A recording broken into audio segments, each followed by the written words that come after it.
అందరికీ నమస్కారం. ముందుగా ఈ వేడుకకి అందరూ వచ్చినందుకు నా హృదయపూర్వక ధన్యవాదాలు. దాదాపు 20 years అయింది నేను అంటే స్క్రీన్ మీదకి లేకపోతే కెమెరా ముందుకు వచ్చి. సో కొంచెం ఎమోషనల్గా కూడా ఉన్నాను. అట్ ద సేమ్ టైం ఏంటంటే ఒక మాటలో చెప్పాలంటే మళ్ళీ నా ఇంటికి నేను తిరిగి వచ్చాను అన్నట్టు ఫీలింగ్ వస్తుంది. అంటే సినిమాలు ఎన్ని రోజుల నుంచి చేయకపోయినా కూడా సినిమా మీద ప్రేమ తగ్గిపోయింది అని కొంతమంది అనుకున్నా కానీ అంటే ఈ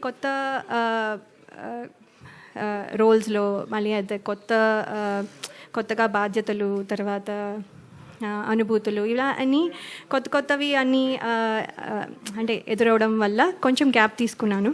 కానీ